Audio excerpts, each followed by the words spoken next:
Hello. Um, the dashboard of the platform that I'm using changed. So I'm trying to get used to it. I'm not quite sure what's happening, but give me 1 second. My dog is here.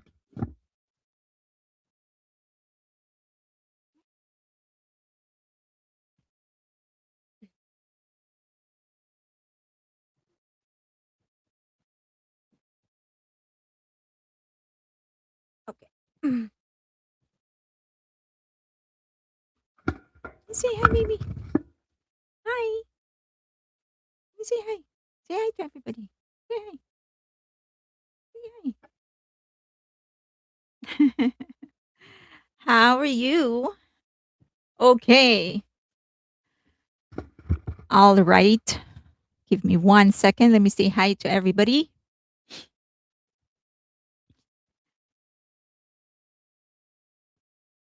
Amy C.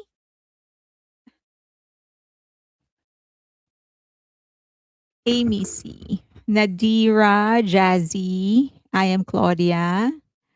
Brissa, Robin, Hanako Grace. Enjoy BTS more. Oh, interesting. Oh, there you go. Yeah, it changed. The platform changed. Um, Robin Carr, Juveline, Fire Butterfly, Leia, Brissa, Elazar, Hanako Grace, and the Big Night,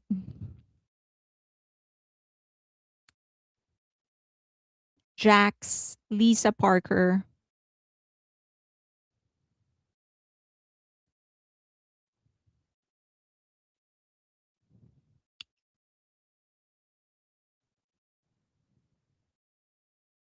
Robin,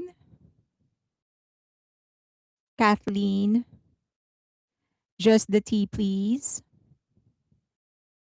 Arlene, Nicole, Cindy, Maritz, Amy C, Emily, Pia, Consuelo, Robin, Fire Butterfly, I Carmi, Anne Marie, Reg Pear, Norwegian Wood, Leia, Angel Star, Brissa, Bangy Luna, Cindy, A Brown, Just the Tea Please, Michelle, Amy C, Angel Star, Kathleen, MLB, Anne Marie, Z Arashi,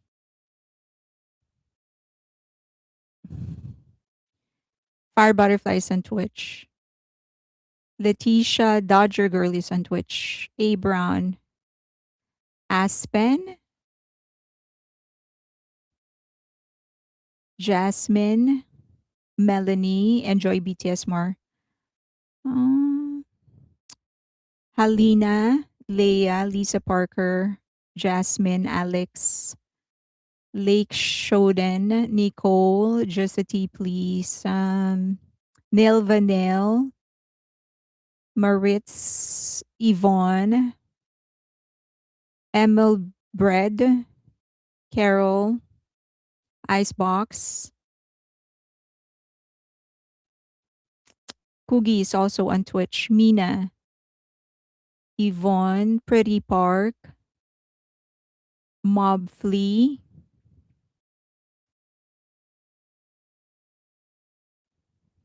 A Brown, Geocenta, Jazzy, Sagebird,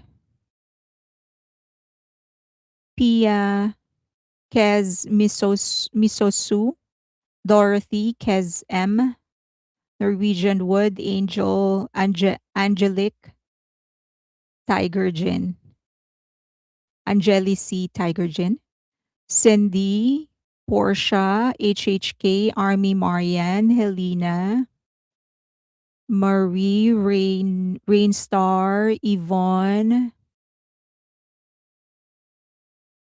Crystal. Okay. I think that's everybody. Six Tribe, Lotus, Jessica, Alex, Yvonne. Thank you. BTS Comeback Live Arirang trailer is out. Ooh, it's out, people.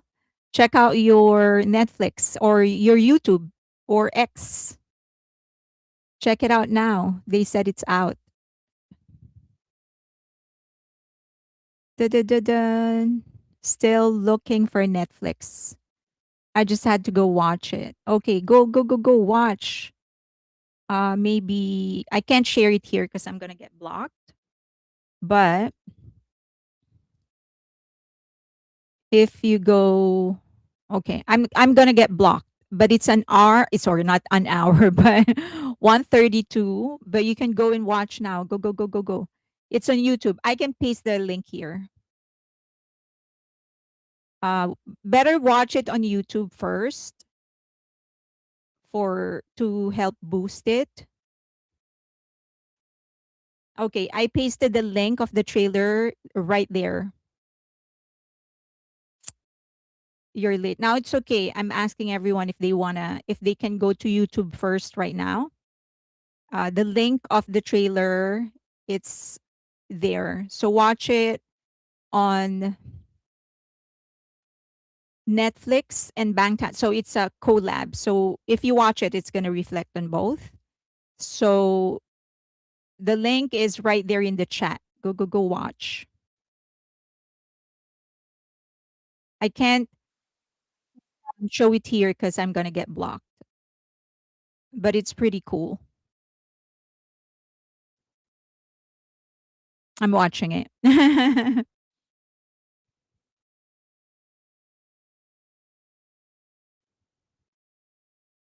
Ooh. I know where they shot this. I've been there. So they shot this in the place. Okay. Yeah, no. I know where they shot this. Who's gonna go? Let's recreate this. Who's gonna go to Korea and meet with me? Let's recreate this. I know exactly where this is. Okay.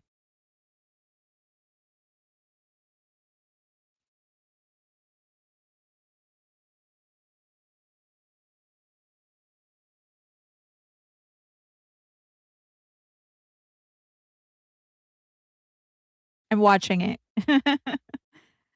Go watch it first.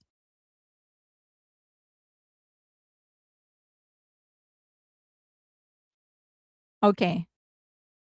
Who's going to of course don't forget to do not forget to like it and to leave a comment. If you can leave multiple comment, please. Okay, so Z Arashi, Six Tribe, yeah. Trailer on Weverse. No, on it's on YouTube. That's the link. I just posted the link. I'm poor. I spent my money for travel tickets and hotels. So am I. I'm also poor. Um So okay. So if you can please make sure that you like it, you like the video and you like the and leave a comment. And if you have any social media, get the link, paste it on your social media and just say like, oh, the Netflix trailer, Netflix BTS trailer or BTS Netflix trailer is out, watch it. Any kind of link is going to help. Even if you have like 10 followers, it doesn't matter for as long as you spread the link that's Google actually reads that so that it'll recommend the trailer more. So leave a comment, even if it's just hearts or whatever, and share. And of course, don't forget to watch it and watch it end to end, from beginning to end, all the way until they shut down the actual video. Okay. Yeah, it's great. I will watch it again. I can't, I wish I could show it here, but YouTube is going to block me. So I'm very excited. I know where they shot that. Actually, one of the things, so on Friday, Donna Kelman, I tried paying you on PayPal again today. PayPal paid. I think, Donna, I think I said I got your Um, I think I got your first payment. Did I not email you that I got it? Um, I will email you again. It's for the ticket for yeah. I think I emailed you back and I said just I wanted to confirm that it was you. So I was asking for your full name because I only see Donna in your email. I'm not sure of the full name. And just to make sure that I'm attributing the right payment to the right person, I wanted to get your name and how you paid. But I think I got your first one. But I will email you back. I'm sure people are lost what I'm talking about. So I'll email you back, or you can go on Discord. I just took a break from Discord for a week, but I'm going back after this live stream. Um, I have no sound. You can't hear me?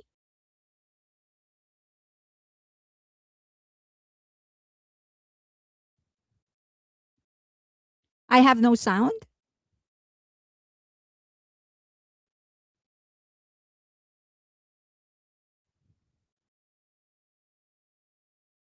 Okay, you can hear me. Okay. Because someone said that no sound. Okay. Donna, I got you. I'll email you back. Because people are gonna get lost what we're talking about here. So, but I got your. I think I responded to you several times. I just wanted to verify your full name, just to make sure I am attributing the right amount to you. But I will email you back, and you can also go to Discord and message me there. I just took a break from Discord for a week, but I'm gonna go back. And then okay, so that on Friday, one of the things that I actually wanted to ask people is that if they who are actually going to go to Korea for Gwangwamun and for the comeback, the Goyang tour, because if anyone's gonna go, my Gwangwamun schedule is pretty full. It's pretty packed, but for Goyang, I have some free time. If you want to go around, let me know. If you want to go to this place. So if you are a Patreon subscriber of mine, I went to this location. This is where they shot I'm talking about the location that they used for the trailer for Netflix. So this is where they shot the cheetah. Okay. And they shoot a lot of dramas in this place. It's owned by MBC. You can think of it like a Universal Studio, but it's for their historical setting. So for drama or for any commercial that requires like palaces and stuff like that, that's where they usually do it. And it is off Seoul. We took a foolishly we didn't rent a car, so it took us. If you take public transportation, it's going to take you about 3 hours uh, one way to go to this place. And buses are pretty timed, so it's better if you actually go there with a car if you're coming from Seoul, or you just stay within the area, like spend the night in the area. But it is off Seoul. I actually wanted to go back. So when we went there, I think I've mentioned to you guys that one of the things that really got in the way for me was the weather because it was summer. So and I don't take the heat very well. I actually confirmed that there because I was sick like 3/4 of the time I was sick, but I wanted to go back so that I can enjoy it again. So if you want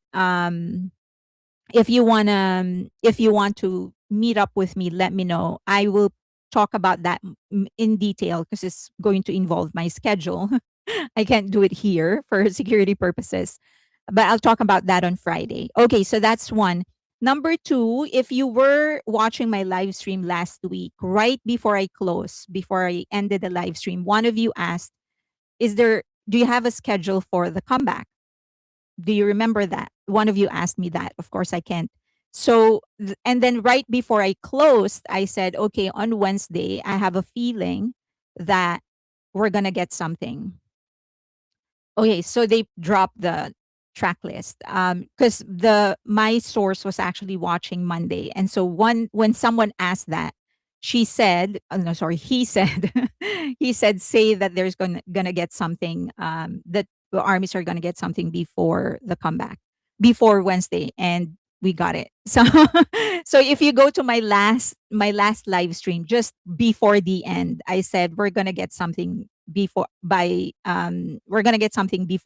Wednesday, and we got it. So again, my source hasn't been wrong yet. So there you go. I'm bawling. I need to get myself composed here. Okay, there's a lot actually to talk about, primarily positive ones. So let's do talk about the positive ones first, and then let's briefly talk about some of the issues that some armies and, of course, the National Assembly is trying to start. But the most important thing is that the track list is actually out. So we have the title of all the songs: Body to Body, Hooligans, Aliens, FYA, 2.0, number 29, Swim, Merry-Go-Round, Normal, Like Animals, They Don't Know About Us, One More Night, Please, and Into the Sun. So if you go back to their past live streams, they have, at some form of another, have hinted about all of these songs. Like all of it, not a single one. They did not miss a single one. So it's pretty funny that people have been bragging or nagging them to drop something, and they have actually been dropping so many hits. Of course, we did not know about it because we did not know that it these are the songs. So Swim is going to be the title track, and the only member credited to that is RM, which makes me think that maybe it's in English, just maybe.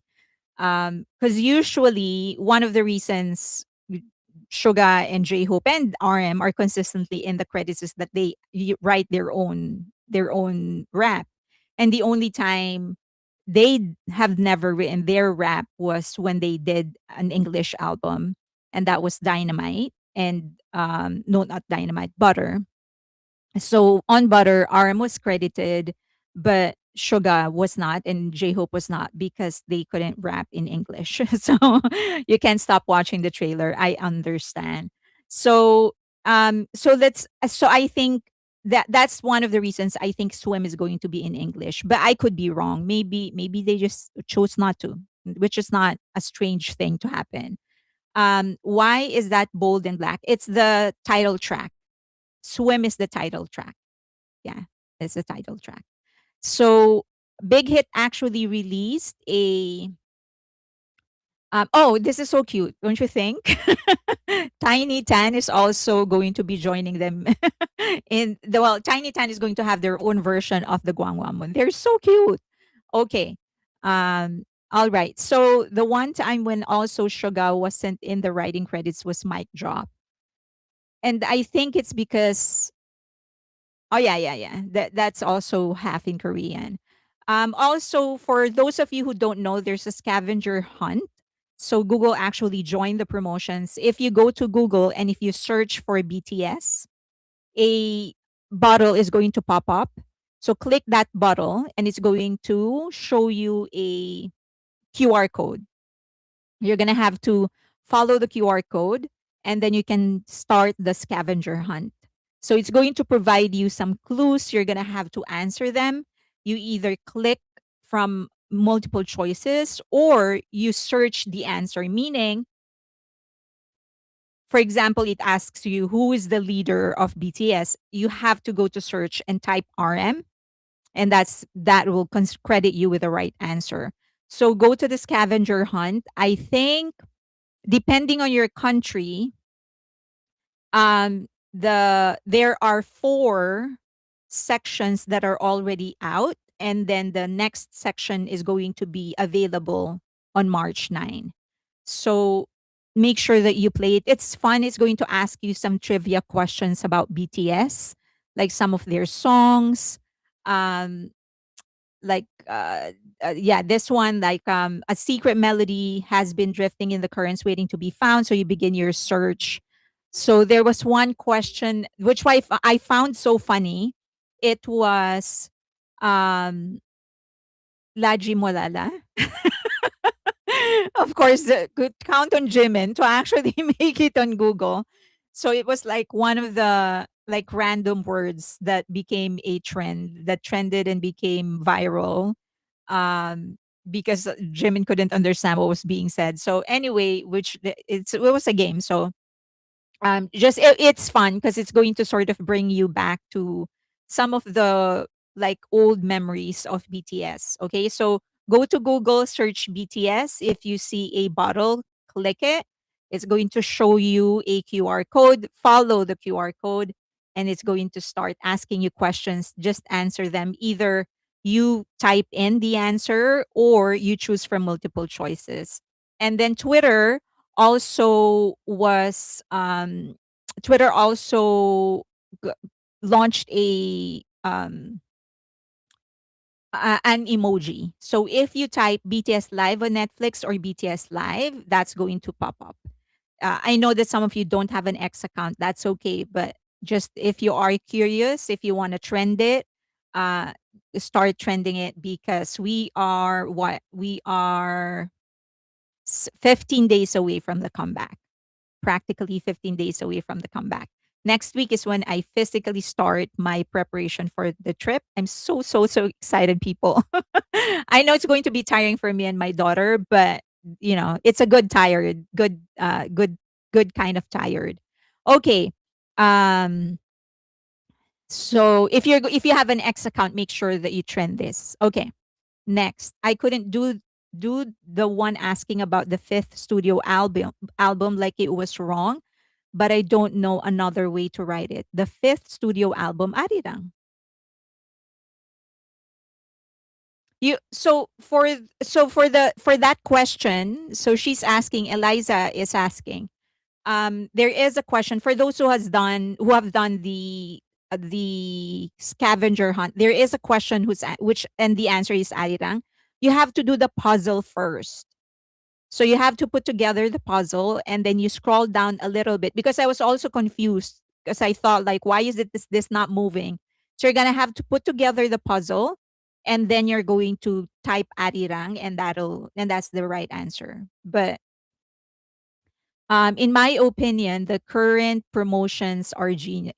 I mean, the minute they announce Guangwamon, that's the standard now. Like that is the global standard. It's not just the Korean standard. No one has done that before. That is the standard. I think if they did not do anything else and they just did Gwangwamon, this still going to go down in history as probably one of the top 5 best promotions for an album ever. I mean, come on. Okay. Are you okay, baby? All right. So they released yes, Arirang. I did respond and I put together the puzzle, but it didn't work. You're gonna have to click the next. Scroll down and there's a button that says next or something. Click that. Click that. Okay. Some netizens aren't happy with the promotions. These people will never be happy with anything. Okay. I will talk about the promotions. Let me just finish this.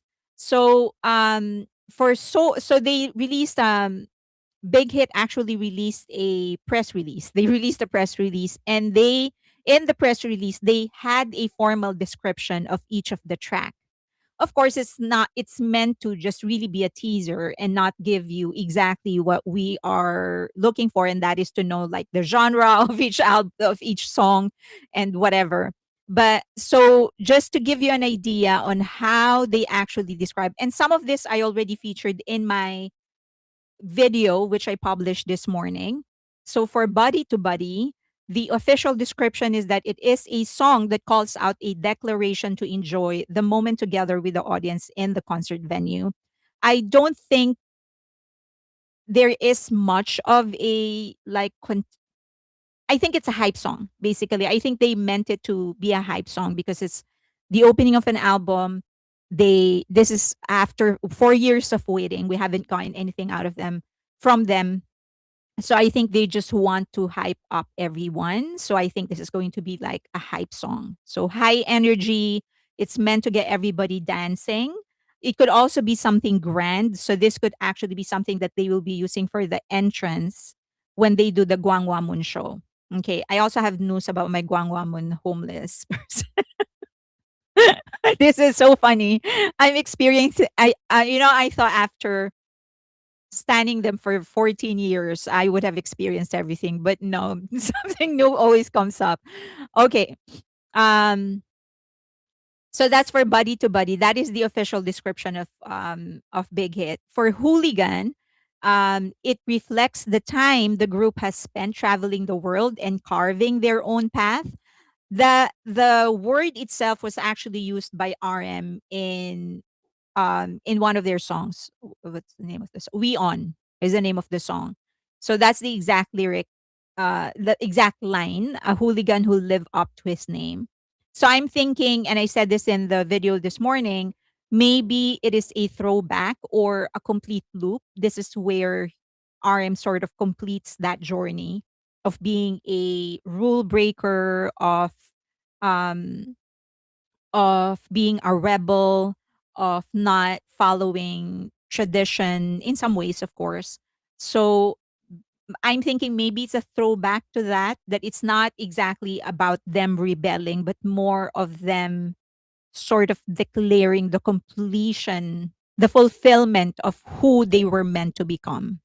And that is the catalyst of change, at least in the music industry. Okay. So that's for hooligan. You want to go down? Easy bye. Easy bye. Good boy.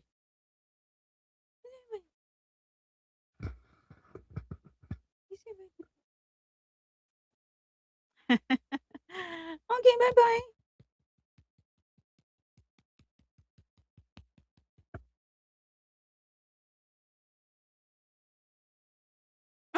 He farted. Did you hear it? You are disgusting. Okay.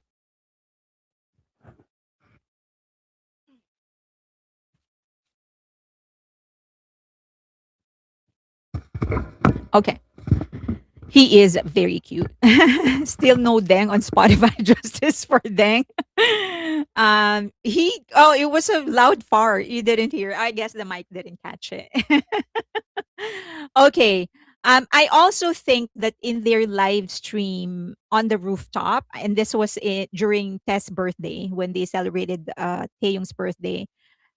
He RM actually pointed at the camera with like a gun, motioning a gun, and then said something like "bang" or something. So I think that's a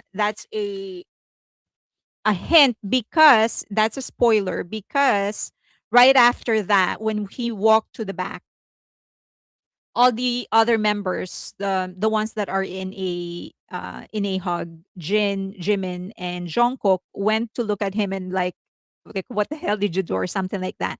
So I think that's a hint. I think we're going to get like a line or something. Um, it's carbonated. Okay. All right, so that's for hooligan. And then aliens, which according to Big Hit contains their aspirations for the world. I think the approach is that, so a lot of people think that it's just, you know, out of this world or supernatural or whatever. I think it's just aliens could mean a lot of things. An alien, you could be an alien in your own country if you are encountering something different.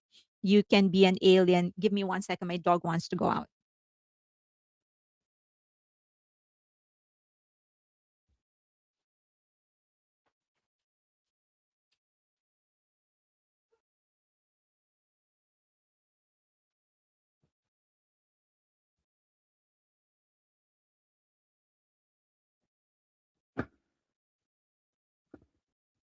Or it could be like if you are in another country that isn't yours, then you're an alien in that country.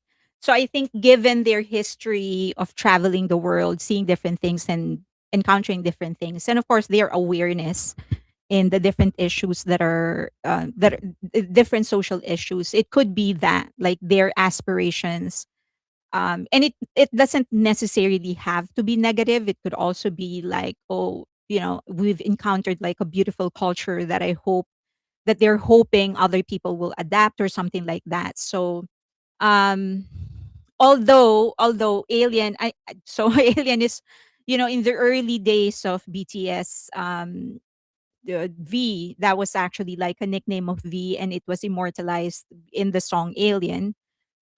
But this is the friendship song of V and Jimin. So let's see what's going to happen. And then there is FY. This is probably one of the, like, if you are on Facebook and on Instagram and on X, this is probably like one of the funniest discourse that is happening, because the one half of the fandom thinks it's like F yeah. And then the other half is like, for you armies, and I'm like, this is the total opposite of what it could be. But I don't know what it is. It could be for your attention, for your action. It could be slang for fire, um we don't know. But I just feel it's like one of the it really embodies the diversity of armies. Like, it could be a curse, but it could be something sweet, or maybe it is both. So let's see what's going to happen. But in the official description, it says showcases the excitement of their comeback. That's why I think maybe it's more like fire, which is it's more the slang for fire. Or but it could also be like for your attention, for your action, or it could be for you army, or for yeah, or for your amusement. We don't know. For your approval, so many things. And I mean, I know that, like, for your action, for your approval, for your amusement, for whatever, all of those things are they're very, very formal, usually used in an office space. But if there's anybody who can put a spin on it, it would be BTS. And for your amusement, I do remember that scene. I think it was your um Batman. Do you remember that scene with the Joker? He entered the party and he said, like, "Ladies and gentlemen, we are your night's amusement," or something like that. Do you remember that? So I thought, like, maybe it can also be like a wink towards that scene where they come in and it's like, "We are your night's entertainment," or something like that. But anyway, okay. And then 2.0, the official description says it shows the present state of the seven members as they enter a new phase. I do think the 2.0 is like the break of the actual song. I think it is kind of divided into two, which is not strange. They've done that in the past. But I think the first half is all hype, all whatever, and then the next half is more about looking into the future, the present and into the future. But it's so it says that it shows the present state of seven members as they enter a new phase. I don't know if it is the tech in me, but I feel like it is something like a software 2.0.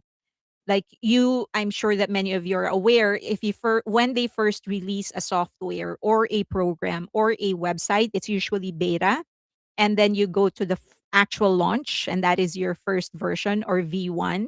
And then after you fix all the bugs, if you do after you do enhancements, you improve the product, that's your version 2, which is supposedly the perfected version of something. And then from there you just do an update. So I feel like maybe it is more like BTS 2.0. Like, this is the improved version of BTS. They've fixed all the bugs there. And then from here on, what's going to happen is just improvement after improvement after improvement, something like that. But let's see what's going to happen. I hope we get the TechHook subunit. There's a possibility that there are subunits. Maybe it is a TechHook subunit. Maybe some are speculating that the way that they've paired everybody in the trailer could also be unit, which would give us the teaser for Netflix. So it was RM and J Hope, Jungkook and Suga, and then Jin, V, and Jimin in the last one. We don't know. But I am very happy, though. I am very happy that there is no collaboration. Or at least it doesn't seem like there is any collaboration. We've discussed several times that a lot of us actually wanted to have nothing but BTS.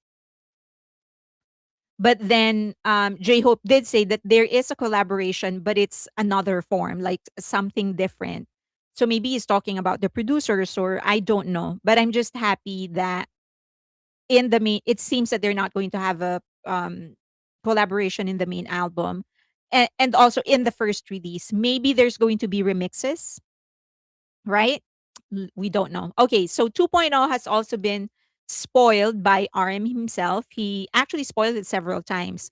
One of which is actually through his Instagram. He posted several pictures and it says Archive 2.0. So so again, we've been asking for hints. He has been giving us hints.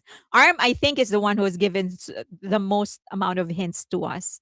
So I'm just happy. Okay, next is number 29, and the official description is it is a story about enduring the repetitive cycle of life, and it is a very it's really a symbolic number, a very very symbolic number, not just for Koreans but for almost everybody.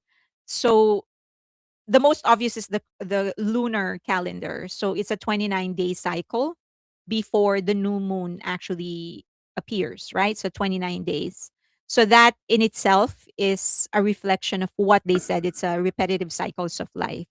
But also it is the age where everyone usually has to enlist in South Korea. Well, the men, healthy, able-bodied men have to enlist. That's on the 29th, their 29th birthday. That's their deadline. But also, like symbolically, just practically, 29 is usually the last day when you're young.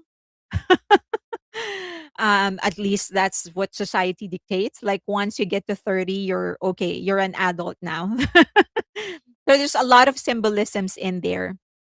So let's see what's going to so okay. Fire butterfly, do you want to deal with Sushant? Um although he's using gay, I think, as a derogatory term, or do you want to deal with him? Do you want me to just block him or her? Let me know. So, but I, I don't usually, but obviously he's using the word, the gay word as a derogatory term. Okay, you want to deal with him? Okay, I won't block him. All right. So, Sushant. Sushant is the name. Sushant Goswami 7. So there you go. Nadira typed it out. Sushant Goswami 7. The one thing that I saw was the use of the word gay as a derogatory term. So it's obvious that he was using there. Guys, you don't know. I don't usually pay attention to trolls, but I will never allow insults to any kind of human being. Okay. All right. Who is hoping for a diss track? Me. Okay, so they said that 29 is actually an interlude. And then you have Swim, which is the song that actually got the most amount of descriptions. So the lead single, yeah, you can just block him, everybody. I know that a lot of you will not take that.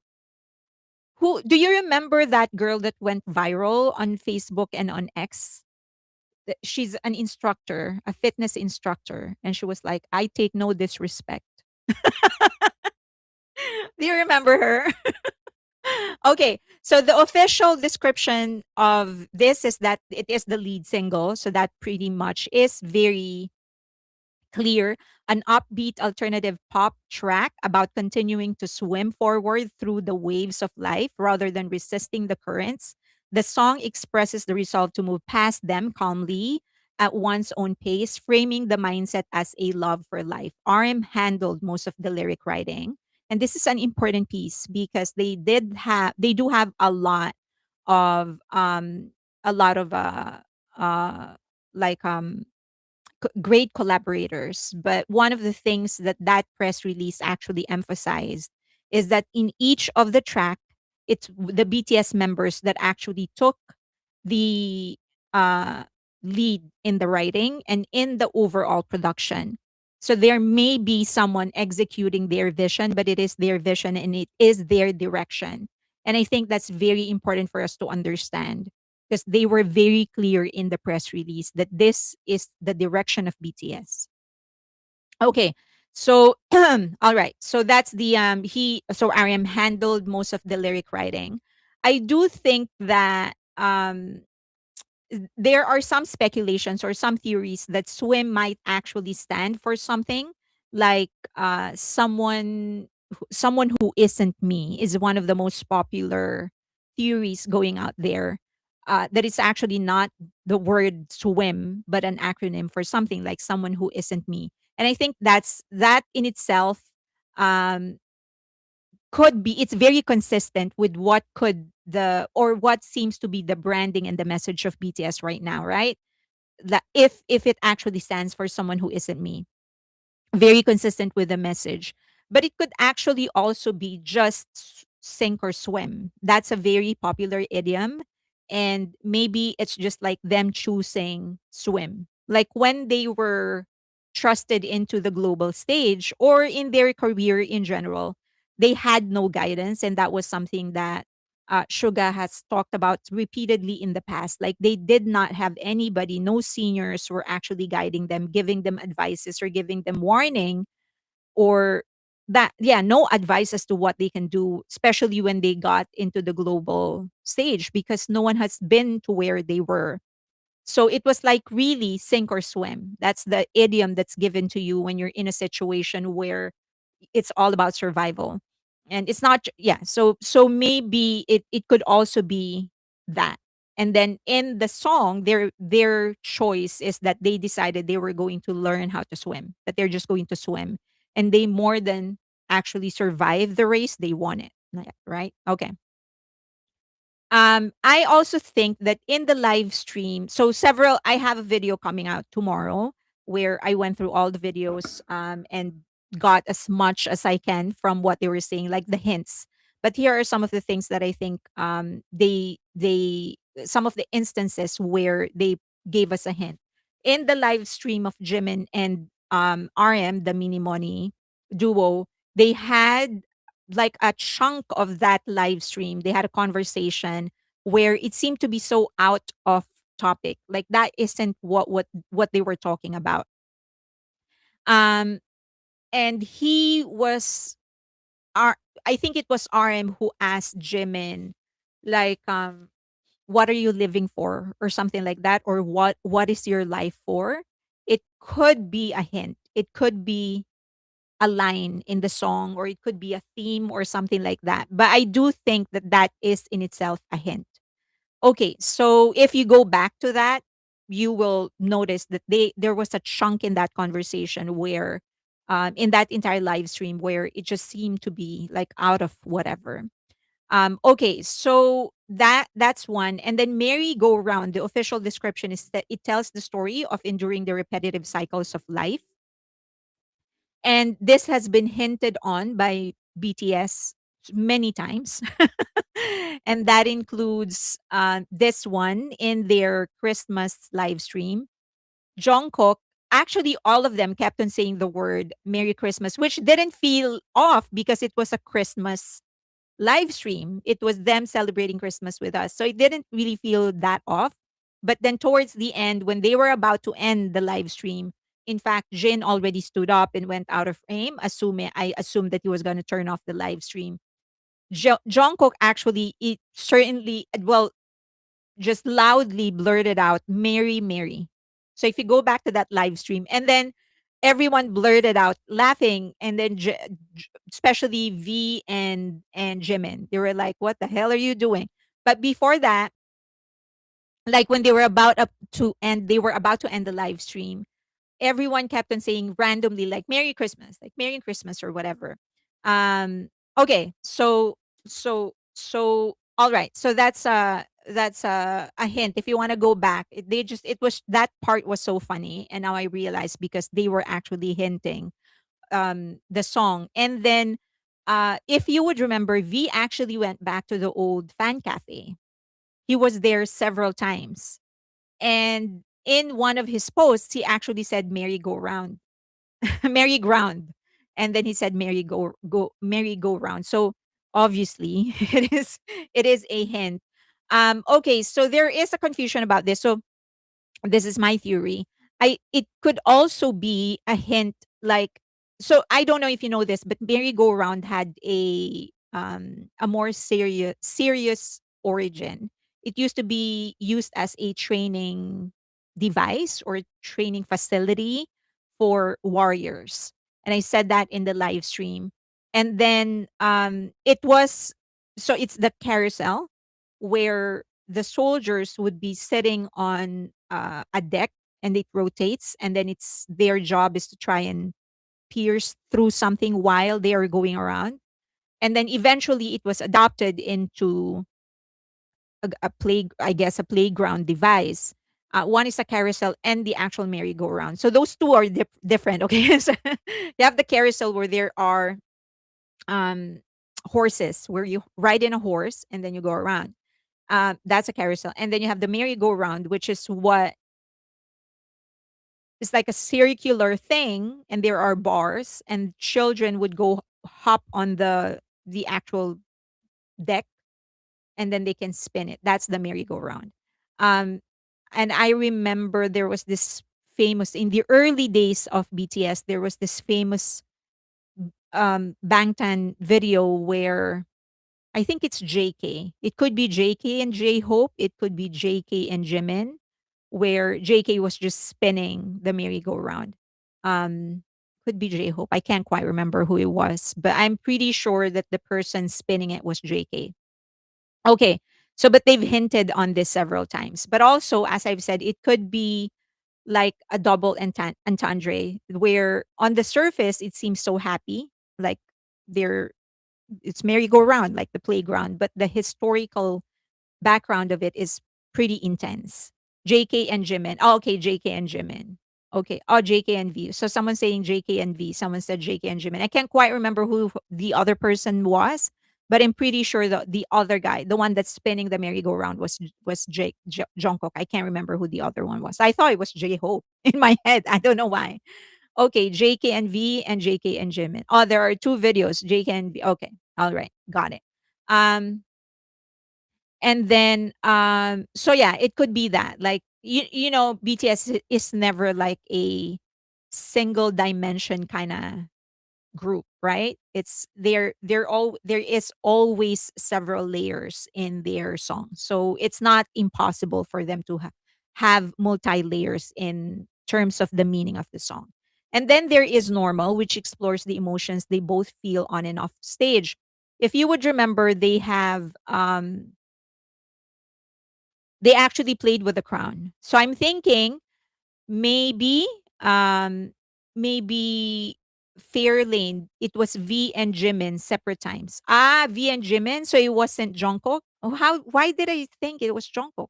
Okay, um so I think the Normal is an irony, because they're anything but normal. Their life is anything but normal. They're so, they're on top of the world. They're the pop stars that everyone is looking up to.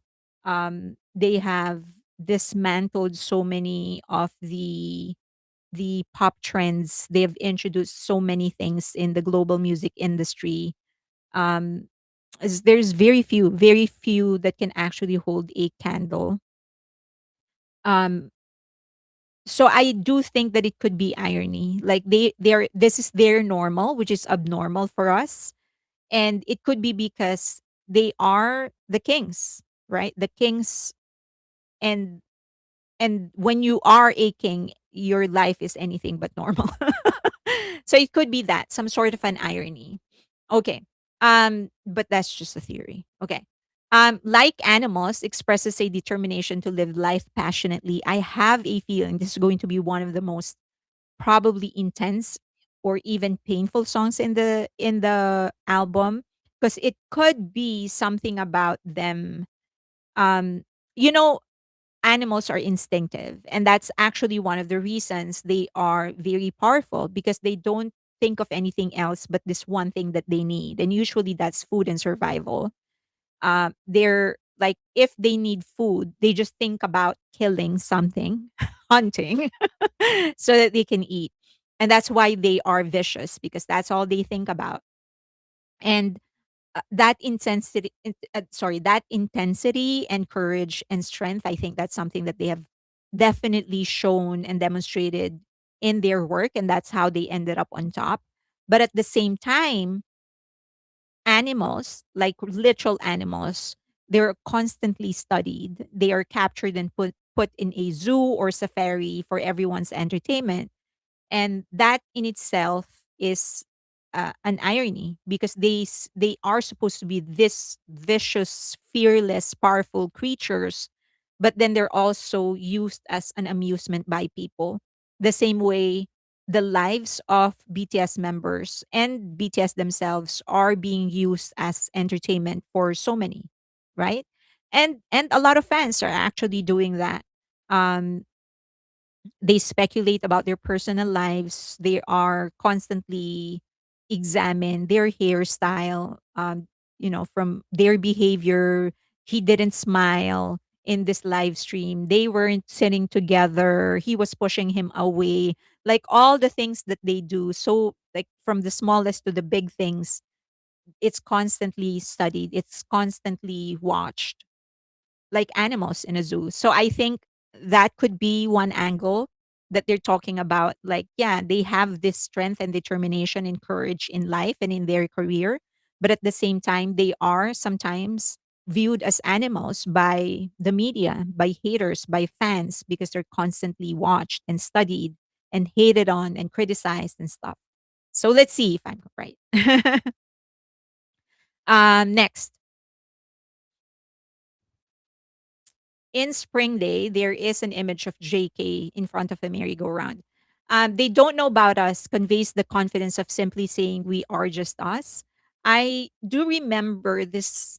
I've watched almost all documentaries of the Beatles. And in one of the documentaries, I do think it was John Lennon who actually said that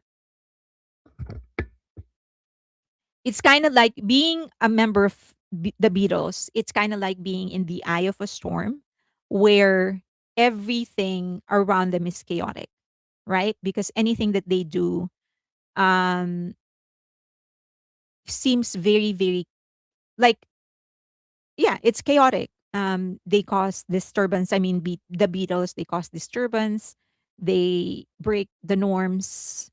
Um, but if you are, but within the group, within the four of them, it's kind of peaceful.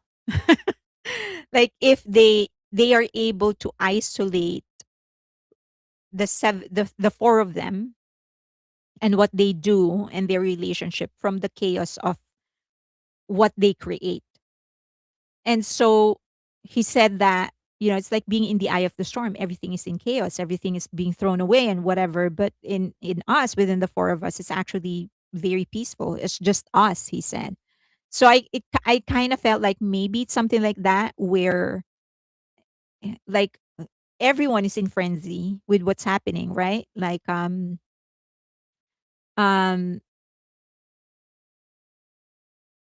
the their Guangwamon is being examined by the National Assembly.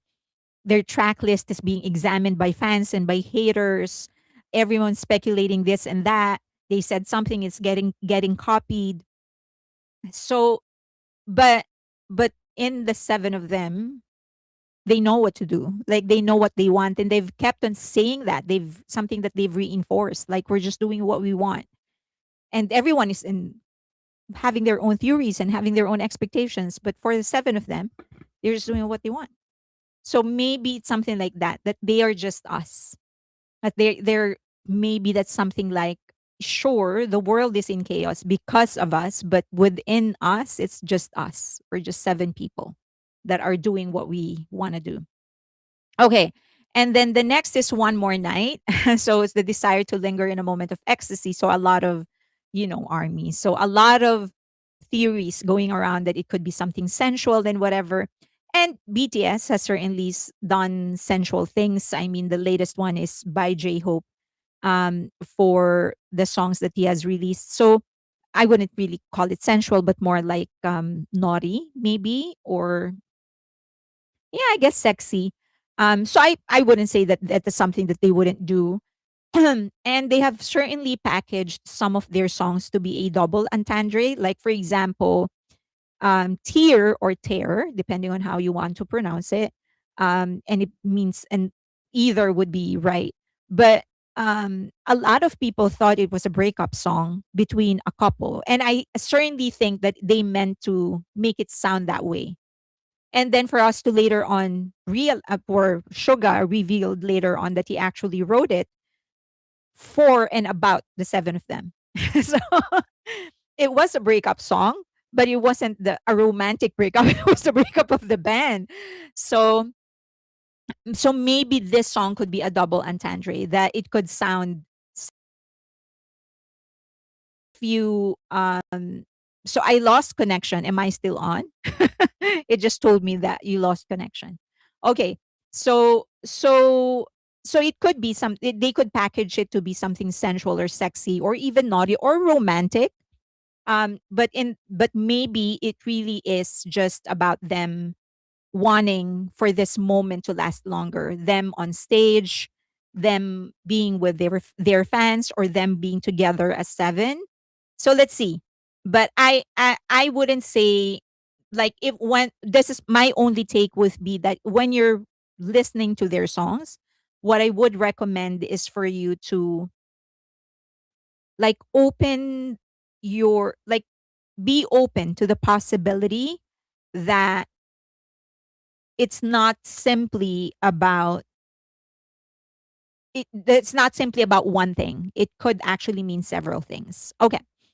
Next. The song Please expresses an honest desire to stay together no matter the circumstances. And this was actually hinted by Jimin in their live stream, in their Christmas live stream. After RM said, "We will come back as BTS," Jimin said, "Please." And then and it was like odd because it seemed to be like, where did that comment? It didn't seem to be appropriate. It didn't seem to be an appropriate response to what RM just said. So it could be it could be please. It could be it's definitely a hint towards the song, about the song. And then the last track is Into the Sun, and this is one of the most, like, spoiled track in the song. A confession about running towards someone. And we know that this was hinted during their live stream when they were back in LA, when they were in the beach. They all mentioned the sun. I think they actually recited one or two of the lines. That's just my speculation. But also, Jimin posted the sun. He said the sun is setting today. That this is before he erased his Instagram. So that could be it. That's definitely it. And it seemed that this song specifically is something that Jimin has resonated with because he's mentioned it several times. JK wanted to spoil so badly on the beach. Oh yeah, I wish they did, but also they might have already. We haven't just realized it. Okay, so that's the last song. So which song are you looking forward to the most? Is my question. Leave that, like, leave a comment. Which song are you? I know that you're looking forward to all of it. I am too. Like, whatever comes first, I'm going to be listening to it like crazy. But, like, just based on the descriptions and the title, which is the one that you are looking forward to the most? Swim, all of them, 2.0. Yeah, me too. I'm looking forward to all of them. Just like, but like, that one thing that kind of you noticed or something like that. The best spoiler for me was RM dancing to them Arirang performance, to their Arirang performance. Yeah. Body to Body, Aliens 2.0, and Into the Sun. Body to Body because it It is J Hope's favorite. Oh yeah, he did say that the first song is what really resonates with him. 2.0. Sorry, I'm in the dark. What is NA doing now? Who's NA? I think we should just enjoy each track. Yeah, of course we're going to do that. Of course. Swim into the sun, power hour, everyone. All of them, they don't know about us. I might say um 2.0. Some say it might be mic drop 2.0. Hooligan. Into the sun, be like animals. I want a banger, whichever one gets out of my gets out of my seat. Hooligan, into the sun, aliens, all. Of course, all buddy to buddy. Yes, of course, all. Um, I am excited about like animals because I feel like that's such a different title. So let's see what they're going to be coming out with. Of course, Swim, because that's the title track, and I'm sure that they chose that for a reason. But I'm also looking forward to Into the Sun. Uh, it seemed that they all said, I do remember Jungkook actually saying that they actually went through different combinations. Like two or three people would come into a studio and work together for half a day or a day. And sometimes they'd come out with something great. Sometimes they would come out with nothing. So sometimes it would work, the combination would work. Sometimes it wouldn't work. So Into the Sun seemed to be a collaboration mainly between V and Jimin. And I'm saying mainly them because I think the three rappers, RM, Suga, and J Hope, I could be wrong. This is just all speculation.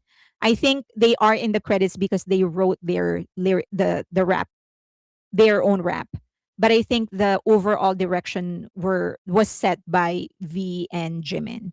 So if this is one of the combinations that came together for just like what Jungkook was talking about, then it could be a result of that combination. So I'm looking forward to that. But also like animals, because just like it, I was so intrigued by the title. um, okay, Into the Sun. Okay. Um, Gentle reminder. Okay, so I'm going to give you some background about some of the producers of the album, but just as a gentle reminder that sometimes in our excitement to see BTS working with some of the most talented people in the industry, we overhype others to the point that it gives the impression that it's actually the collaborators that are the reasons the songs are great. And I am not saying that we should not pay attention to the collaborators. We should. I think songwriters do deserve the attention. Um, they are. That's actually one of the things that I have extensively talked about in this live stream and in my channel. I think the songwriters, the producers, the composers, and the lyricists, they deserve the attention and the recognition. And that's why actually I'm very happy for EJ. So I'm not saying that at all. I'm just saying that let's just also make sure that it is very clear that the direction, the vision all came from BTS. So when they do come together for in the studio to work with these people, it is because these people actually have the skill to the raw skills to put the vision into action. Okay, so let's just for we should definitely recognize the collaborators. They're talented people. They definitely and BTS tapped them because of their skill. Let's just make sure that we don't overhype to the point that some people will get the impression that it is the collaborators that made the album. Okay. Um so one of the like for example when Beyonce and Taylor Swift work with others, the focus remains on them, on Beyonce, on Taylor Swift, on the singer itself, and not the collaborators, right? And it is not, again, it is not to say that we should not recognize the collaborators. We should just be careful not to overhype them to the point that it's going to give the impression that it's the collaborators who made it. And I have always had deep respect and appreciation for the creative people that work with BTS. I do believe that BTS became this refined in their skills because of the influence that they because they learned from their collaborators. Because early on, not early on, but like midway through their career when they started making it, they started collaborating with way more experienced songwriters, and that gave them a mature perspective and of course mature influence. I do think that each collaborator gets to learn from the wisdom of a life they've never lived. I think that's the beauty of collaborating. You get to you sort of to a certain degree it's a cheat sheet, right? Because you learn from the life that they have lived. So I think it's very valuable. Just don't overdo it. So Teddy of oh, sorry. um uh Ryan Tedder collaborated with them. I think he's involved in like 4 or 5 songs. And he has actually written one of my favorite songs of all time, which is Halo by Beyonce. And I'm not even a Beyonce fan, but I have to admit that song is just fire. And and I think it's both because of the actual song itself, but also because Brian Tedder knew how to create something that would fit Beyonce at that point in her career. So it's really one of my favorite tracks of all time. And then he has worked with Adele and so many more. Ed Sheeran, Taylor Swift. Of course, he's won multiple Grammys. He's actually been talking about this for quite some time now. So that's one of my favorite tracks of all time, Halo.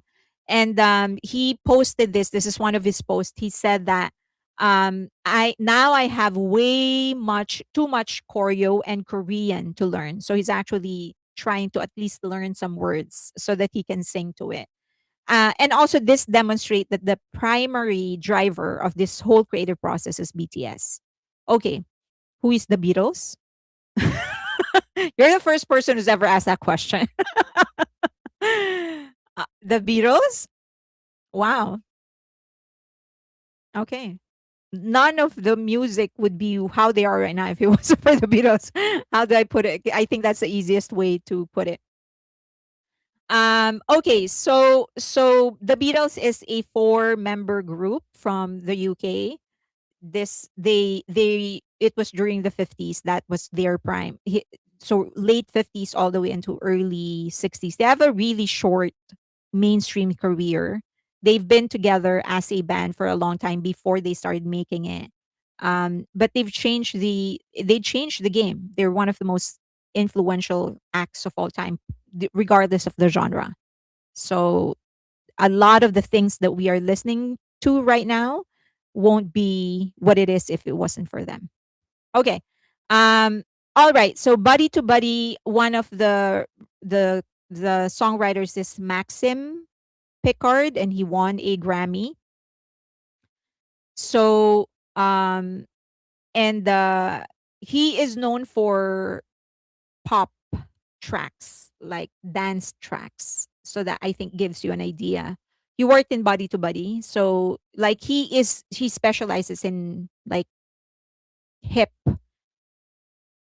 hard hitting tracks. Okay. Okay. And then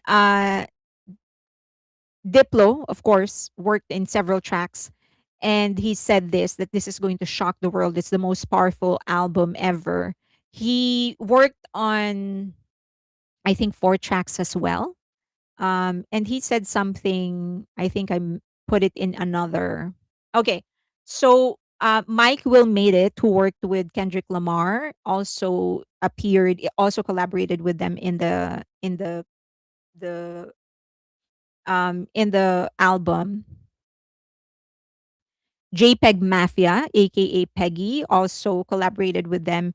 He's known for so he's one of the most mentioned names on social media because a lot of people don't know who he is, sorry. And I'm not really surprised. But he is known for experimental hip hop tracks. So I would just suggest that you listen to him. If his influence pops out in any of the songs, it's going to really sound different because that's essentially what he's known for. It's hip hop, but it's not your usual hip hop. It's very different. Um, that's the best way I can describe it. Experimental hip hop. is what he's known for. So he's worked in many albums before, but he really pushes the boundary. He knows how to make something noisy without making it irritable. So yeah, I think that's the best way to describe it. That he's actually I it's very there are very few artists who can create something so noisy without making it sound noisy, and he's one of them. So he really pushes the boundary. um but it's like he hits hard when he creates a track. So listen to some of his tracks. And then Kevin Parker of Tame Impala. He is the mastermind behind Tame Impala's psychedelic rock electronic sound. And he's earned multiple Grammys in Best Dance electronic categories. And so that's, again, going to give you an idea on where the album is actually headed. Another collaborator is, here he is. So this is Neri. He's he posted several things on his Instagram, I think, and he's talking about um, thanking armies, because a lot of armies went to his page, hyping him, thanking him for working with BTS, and I think that's the best way to do it. Um, so a lot of armies are like expressing gratitude, thank you for working with BTS and whatever. So he's never had, according to him, he's never had this kind of attention. So he's kind of shocked, and didn't expect that he was going to get this kind of an attention. But he has posted several things on his Instagram if you want to visit it. And then you have that's him. So Neri, he's posted several already because he's really overwhelmed by the support that he was getting. Derek Milano also posted several things. A lot of them would actually like write an essay on their Instagram or their social media page. And that it's actually like a little funny because you know that although they know BTS is popular, they did not know that they were going to get a portion of the attention. So I'm proud that most of armies are actually like polite when they approach the songwriters, actually thanking them for working with BTS and stuff. So, and so as a result, the collaborators are also having a great time. They're also having a great experience, which I think is important. Okay, and then Flume, he's an Australian electronic producer. Again, this should give you an idea on what they're trying to make. Um, and he's won a Grammy for Best Dance and Best Electronic album for his sophomore record, Skin, in 2016. Okay, and then Sharon Aarons is known for co-writing emotional hit making tracks. So she participated in Khaled's albums in some of his tracks, and also Halsey and Zayn Malik. Okay. So Sarah Aarons, check some of his work as well. So that's Nidhi. He's a producer and a DJ specializing in high energy electronic and bass heavy tracks, often collaborating on festival ready anthems and crossover hits in the EDM space. So a lot of the tracks I think will be hype tracks. Y2K, who's a producer and known for viral, nostalgic yet fresh sound, so including work in on hits that blend Y2K era, so a little bit of 90s. If they combine that with EDM, I think that's going to be absolute fire. Okay. BTS Army is the worst. Goat KB27. Okay. Fire Butterfly. Take it away. Okay. Derek Milano is a Grammy winning songwriter, best known for writing Megan Thee Stallion Savage remix featuring Beyonce, which won Best Rap Song at the Grammys. So, okay. I for Derek, I haven't really heard a lot of his songs. I haven't checked him out, but he is one of those producers and collaborators that have been heavily thanking armies for hyping him up. Okay. And then Khaled, Swedish producer and songwriter, worked with The Weeknd, Rihanna, Ariana Grande, and Madonna, and is known for blending R&B and electronic pop. Okay. Um, Thanks for giving us the insight to this producer's Fair Lane. Now that I have an idea what they produce, I'm more hyped up for the album. Yeah, I think I think what they what so this is an issue some people raised on. Well, let me finish this. Um, so Tyler Spry is a Nashville producer, and he's worked with One Republic, Tate McRae, and he's known for blending different genres. But he's also worked on um, country, country music. Okay. Um, so maybe there's some hint of country songs there. Kevin Parker, founder and creative force behind Tame Impala, one of the most influential psychedelic pop. So let's see. And then Tyler Johnson, Grammy winning producer for Harry Styles and Miley Cyrus, so very pop. And then RM is set to make history once again. He's going to become the most credited songwriter in Comca with 241 with the credits, or it could be more, but I think 10 of the 14 tracks is credited, right? Or 11 of the 14. It could be more, but at least 241. So, for the longest time, actually, the number one is Ravi.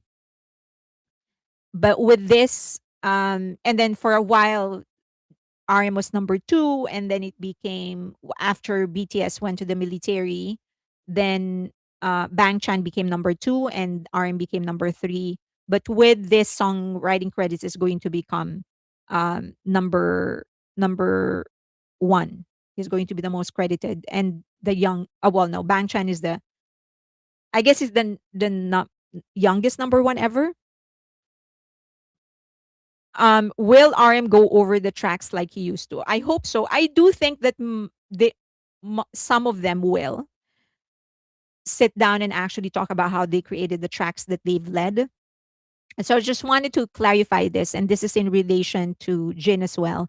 Um, a lot of people are confused about the timeline because people thought that, or at least some of the fans are talking about like um it was pre-planned to exclude Jin because it takes years to schedule to get producers into a studio for a songwriting camp. And so that means that they had this pre-scheduled before, and they scheduled it at the time when they know that Jin is going to go on tour. The 1.5 years is something that is applicable to non-top or non-A-list performers. If Beyonce, Taylor Swift, J. Cole, Linkin Park, if these people call you, and if you are a Grammy or winning producer, you're gonna come. You're gonna make time, right? You're gonna go. You're gonna run out of your house and drop everything to be in that session. So that what the CEO said is something applicable if you're not BTS. They are BTS. They could have made that phone call within the week or maybe a month before or whatever, and the producers will come. They are so influential that they have managed to do the same thing for Cordis. So for Cordis themselves, that they were shocked that they were able to get many of the producers that they've been dreaming of working with, composers and producers that they've been dreaming on working with. And this was before they debuted. And it was all because they knew that they came from the same company as BTS. That's the power of BTS. So that 1.5 year is not applicable to BTS. They are at a level where producers and songwriters will drop anything that they have to actually work with BTS. So just want to make it clear that BTS is not like your ordinary group. Okay. Um, I bet they will cancel weddings just to work with BTS. Maybe just run after the ceremony and miss the reception. So with all of this, there's still a lot of things that we're not getting. Remember, they did say that they wrote more than 100 songs. So I think someone said like more than 140 songs they've written. And they chose only 14 out of that 100 or 140. So There is a huge possibility there is a deluxe version. Maybe they're going to release another album after this one, but not promote it. We don't know. Meaning they won't go on tour for that. But 100 songs, I don't think they're gonna just throw it away, right? Um, so we're not. So that's one. We're not getting that. Charlie Puth was actually in the studio with them. We don't know if this is for his track or for BTS's track, but they had a session with them. I think the video that was posted of Jungkook and Jimin in the studio, and then there was someone sitting down. I think that's Charlie there. So we're not getting that. That's another one. Um, and then we have John Bellion and Max Martin. He said specifically that they were working on a BTS track, and then Max Martin actually entered the room, or he was passing by, and in 5 minutes he fixed something that he was struggling with. He did not. He is not credited in any of the tracks, so we know that whatever that song may be, it's not in this album. So, so let's see, right? So there's that. We're not getting that either. Um, and then also a reminder, they are currently at 36.9, I think, pre-save, or 39.6. I may have mixed that up. Pre-save on Spotify. So remember that you can actually use your free account to pre-save. So if you can, please do that. um get I can't see them ever throwing away songs, to be honest. I don't think they will. I think they're going to be using that at some point. They could come out with a track list. I do think that there is a hidden track. Maybe it is Army Rang, but maybe there is a hidden track. And then the other thing is that they might release a deluxe version where they choose another 5 or 6 and then include that. Or maybe they're going to release another album after the tour. They won't promote it, but they're going to release it. I don't know.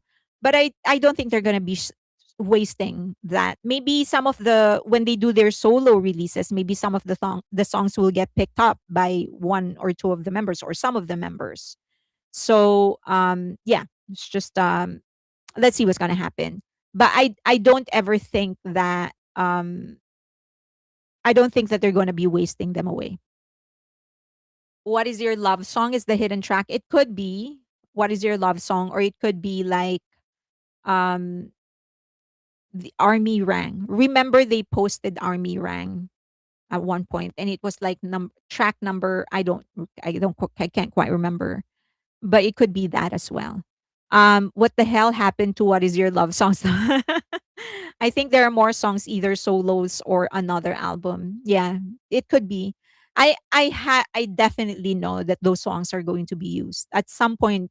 It's going to be used. Either one of the several members will pick up some of the songs for their solos, or it's going to be in another album that they will be releasing at a later date, or a deluxe version or something like that. Everyone was traumatized by What Is Your Love Song. As an Australian, it is very exciting to see 4 Australian producers involved. I heard there is a hidden song in the deluxe version of the album. What the hell happened to what is? I think there are. Okay, Charlie is amazing and has perfect pitch. He really loves JK's voice. He produces out of that studio often. So can see him to ha- to him coming to hang out with JK. Any more trolls or all good now? Did you finish them all? Thank you, Fire Butterfly. That was the best gift this year. I was able to get a Spotify account. It used to be unavailable in my region. Oh, really? They could introduce another new song on the tour. Midway, they could do that. Yes. Um, as someone reminds us, Yoongi says he always keeps his songs for another day. I don't care, and I do care for the new songs. I just want to see them back on stage. You think so? Okay, thank you. 82 here. Wow, 82. So excited about the concert. I think they did feature collabs with the artists for their albums. It could be a remix, the same way they've done it in the past, where they will release a remix after. I also think so. Right now, I think there's more than one MV. Maybe there's another song that will have a music video. pull a Hobie on us and introduce a new song on each leg of the tour. I'm okay with that. I'm absolutely okay with that. If that happens, I'm gonna attend. I'm gonna fly to Europe and watch them because right now I have no plans of going to Europe unless they do Wembley at some point. Prince and Michael, just to name a few, have hundreds of songs unreleased, known as being in the vault. Tae wanted an MV for one BTS. I hope they do that. Let's that. How do we sign the petition for that? Okay, they should listen to V. Okay, next. I think that is what your love song promo was, the collab, because they had so many artists involved. You're onto something. You are onto something. Uh, let's do the difficult issues first. So they called the minister of of culture and sports and tourism in South Korea in the National Assembly and scolded him for not doing his job, and it's all because BTS and Big Hit decided to partner with Netflix, and they're saying that what they want is for future projects of different entertainment companies to go through them first and get their approval for anything similar to this. Essentially, what they want is if they need to use any facility or resource or streaming platform of a company that is not in Korea, they want that company to get approval from the National Assembly. Okay, so this person, Im Ok-yung, is um, a member of the National Assembly. So they scolded the Minister of Culture, Sports, and Tourism. So it was pretty unpleasant to read everything that the politicians were saying.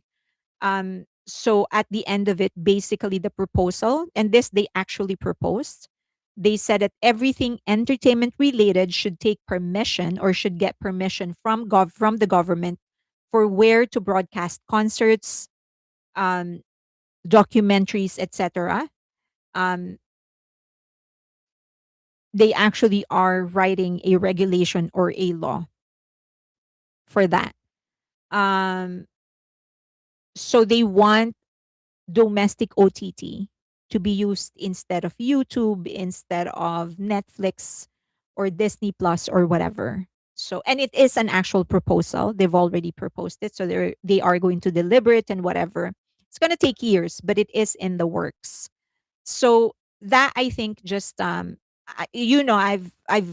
mentioned this before. I don't usually talk about politics, but the one thing that I do believe in is that businesses should be left alone. Of course, for I mean for within reason, but I think businesses should be left alone.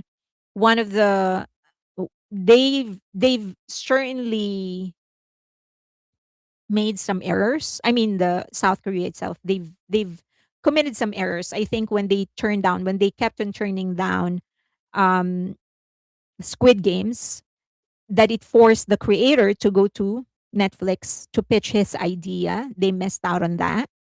Um, K-pop Demon Hunters was actually produced and distributed by a foreign company. So things like that, um, I think those are the things that should be fixed, right? Because why did the Squid Games creator had to go to a Western company to get a brilliant idea funded? So now they're not actually earning from that. The only one that's earning, well, they're earning from the tax that the creator is paying. So he got paid by Netflix and he said it's a considerable amount. He got paid by Netflix. He's not getting residuals, but the one time payment that he got is more than enough. And so, of course, he needs to pay taxes to the South Korean government. And that is how the Korean government is earning. But had they funded Squid Games, then they would have earned more. Okay. So the tragedy in that is that he doesn't have the creator of Squid Games does not have the IP. He does not own the IP of Squid Games. Versus BTS, who's always had creative control and IP ownership of everything that they have. In fact, They don't sign to US labels. They've kept their label as big hit. So they're keeping everything to themselves. Why are they not questioning these Korean artists who keep on turning over their IP to other countries? Why BTS?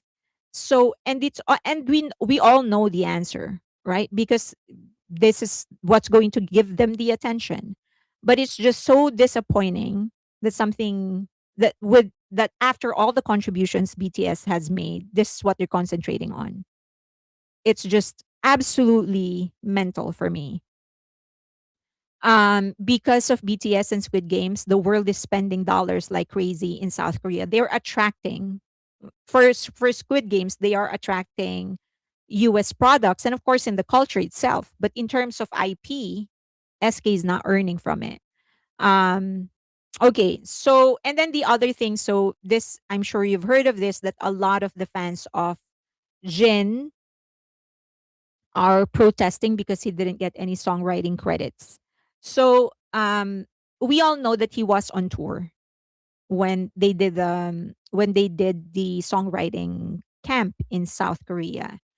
Sorry, in LA. Now, one of the things that some of the Jin bias fan bases are saying is that if they get nominated for a Grammy, then the chances of Jin getting included in that nomination is low because he didn't write any of the songs.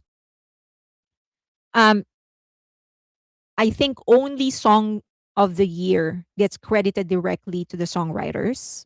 Everything else, the major awards, if they actually get nominated for the major awards, everyone will get an award because they sang in there.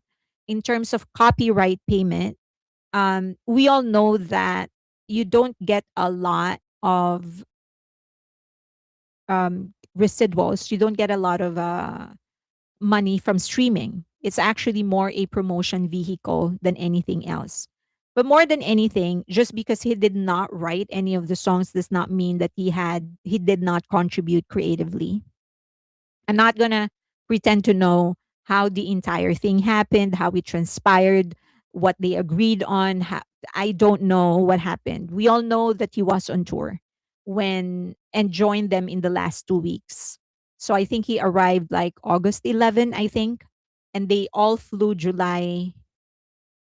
I don't know, like first week of July. They all flew to LA. So I think the first ones were I can't remember the timeline exactly, but I know that it was like first week of July. They all flew to South Korea to LA. He was on tour, and then he joined them like August 12, maybe August 11, which was like the last 2 weeks of their songwriting camp, and then they all flew back to South Korea. So I don't know what transpired. I do know that it's BTS, and I'm just gonna have to trust that whatever happened was something that they all agreed on. So, yeah, Jin said yes. So Jin said that he mentioned that when he arrived, everything was basically done. It is a song camp, so so usually at the end of the day they finish the songs, and it was the last 2 weeks. Usually you'll have the finishing touches by then. So I don't see the problem is that people are assuming what happened and we don't know what happened. We're not part of the seven, and only the seven of them. I think, I mean, I think even the other songwriters and other collaborators don't know. I If there's anybody who would know, it's just the seven of them. Unfortunately, we're not a part of that, so we can't assume to know what happened. We're just gonna have to trust that this is something that they all agreed on, um, and that there is an understanding on how this thing is gonna play out. Also, remember that Jin himself said that he decided on the tour pretty late. That's why they couldn't get the venues they wanted, because he was offered to do it, he declined, and then changed his mind. So I'm sure he knows the consequences of that decision. He's a smart guy. He's a CEO of a fast rising company in South Korea. So so I don't think we should minimize his capacity to see things and visualize what's going to happen. So we're just gonna have to trust. At the end of the day, they are seven. So let's enjoy the comeback. Let's not put any words into their mouth. And I'm pretty sure that if Jin wants to say something, he's going to say it. If he wants us to know something, he will say it. This is the guy. This is the guy that told everybody they were going to break up in their awards, when in their speech when they received their Artist of the Year award. Let's not forget that. So and he himself said that he didn't get any permission from the members. He decided on the spot he was going to do it, and he did it. So he if he wants to say something, he'll say it. If he wants us to know something, he will let us know. If he does not, then it's none of our business. Okay. um But also, on the other hand, I know that there are a lot of armies who are disappointed, and of course, that's natural. Let's not label anybody who's expressing disappointment over this thing as a solo. In the same breath, if people are okay with it, then let's also not brand them as a Jin hater, right? The flip side. If someone is disappointed, expressing their disappointment, that doesn't mean that doesn't make them a solo. Just because someone is okay with it, that doesn't make them a Jin hater, right? Two sides. Okay. But let's be understanding of the Gen biases because all right. Update on Bang Shiyuk. So they are starting, or at least the business community and some of the academicians in South Korea are now starting to write about how ridiculous this investigation is that's going on in relation to Bang Shiyok. So they are essentially calling on the government and the police to just stop harassing the guy and stop harassing Big Hit or Hybe, because if there's any company right now who's actually moving forward or pushing the soft culture of South Korea, it is them. So if you can, essentially what they're saying is that you've had 2 years. 2 years you've been investigating the guy. If you can't find anything by now, it's either you are very, very incompetent, which means you are unfit to do this, get out of the way, or you really can't find anything. You are competent, but you can't find anything. Either way, at this stage, they're saying move out of the way. End this because it's not healthy for the industry. Okay.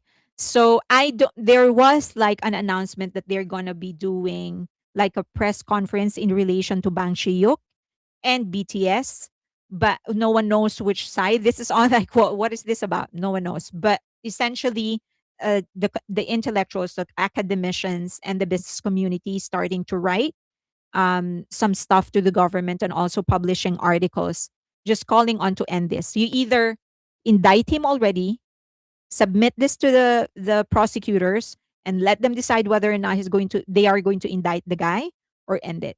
Okay. Um, Being disappointed is one thing. Saying you're not going to support the album because Jin doesn't have writing credits when he'll clearly be in the songs is crazy behavior. I'm sorry, it is a crazy behavior. Yes, yes, true. Only RM was in butter, I think. Yes, only RM was in butter. Oh, what happened? Okay.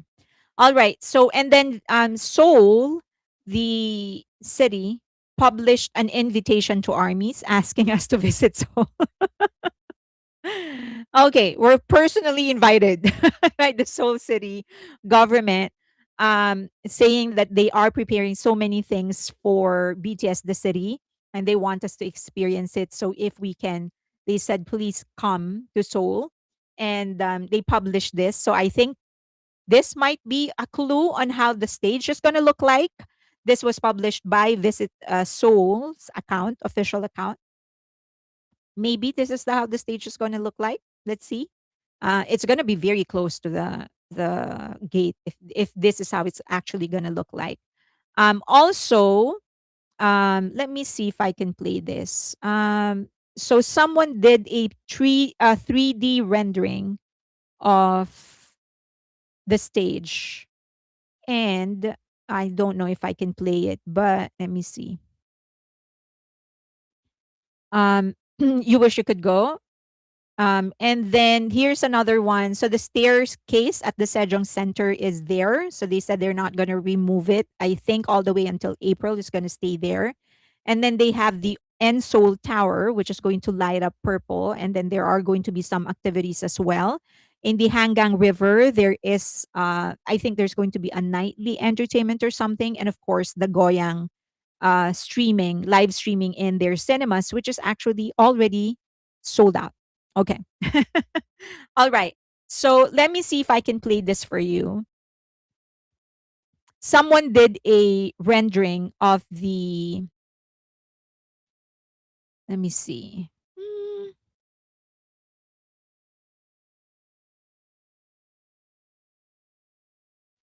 They rendered the, um, okay. This is how the 360 stage is going to look like. Okay. So I will post it in on Patreon, but that should give you like an idea. Was it too fast for you? Okay. So they said there will be no bad seats because of the 360 layout. Even the movie tickets are almost selling out in Australia for April. Think they will prosecute Bang Shiyuk because they will try to save face, not realizing that if they do really want to save more respect for themselves, is to stop the harassment. It's going to get worse, but I'm not on a lockdown, so do your worst. It doesn't matter. The stage looks wild. Wow. That looks like Jimin. Okay, so last one for the day. I think I have enough time. Um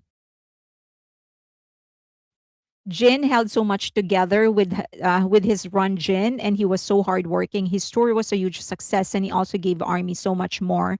While the members were working on the album, Worldwide Handsome is number one. Yeah, and I think that was like pretty clear when he was planning everything, including his own show. He said that he wanted to be there for armies while the rest of the members are serving. He was very, very clear that that was what he wanted. This is not to say that he didn't do it for himself as well. I'm sure that he wants to grow creatively. I'm sure of that. But I'm just saying that a huge part of the reason he did it was to actually keep us occupied. And so I think that in itself, his solo work should speak for of his commitment to armies and to BTS. So a lot of armies, like the Jin bias fan bases, are saying like, oh, they should have waited for Jin, right? But as I've said, I can't pretend to know how things played out in their discussions. Okay, now, um, TXT just announced their comeback. They're going to release an album April. They released their promotions, their promo calendar, and this is how it looks like. So for the MOAs out there, I do think that I'm actually looking forward to this release. I think this is going to kind of change their sound a little bit. I think they've said in several interviews that one of the things that they've agreed to do is to sort of be more in control of the overall direction, not just of their creatives, but of their career. So maybe they're going to veer away from the narrative that they have been running since they became a band, since they debut. But let's see. Let's see what's going to happen. I mean, Yeonjun, the his solo release was like outstanding. So let's see what's going to happen. YG Entertainment also announced their 2026 plans. This is interesting. Big Bang is going to have a world tour, but it's just going to be the three of them. So TOP allegedly was invited. Maybe it was just talk, but whatever. He's not joining, so it's just going to be the three of them. They said it's 2026, but they did not really specify when that's going to be, and also where that's going to be. Baby Monsters will release two albums. They're going to be releasing a mini album, I think, very soon, maybe May, and then it's going to be followed up with a world tour. And then October, they're going to be releasing a full album. So I guess in the middle of their tour, they're going to release the new album. Let's see what's how they're going to do this. But that is the announcement. Two albums for this year for Baby Monster. Please post the website. Okay. Thank you for always reminding me. Please post the website. Okay. And then aside from that, Treasure is going to also release a new album. Alleged, apparently they are currently on tour. I did not know. But they are on tour, but they're going to release a new album. Also, they're going to release their new girl group. So this is a four-member girl group. And right now, the CEO, Yang Yan Sok, is calling it Next Monster. They've already revealed two members, and one of them is Aveli. She is from Australia. She's a rapper, well, all rounder. They said she raps, she sings, and she's a dancer as well. And in the last interview or the last video that Yang Yan Suk actually interviewed, in the last interview, he said that he's now very, very eager to find the next GD and the next Jenny. And he thinks that it's in what it's here in this group. So I'm thinking, I think I said this in the live stream before, like, so I guess it's not in Baby Monster, right? So but I don't know how Baby Monster feel, but so she this girl is 15, and then she has another, and then there's another one, this girl is 14. So, but this girl is more a singer and a dancer, and then Evely is more they call her an all rounder. They posted her video rapping and singing and also dancing, several videos of her already, the both of them.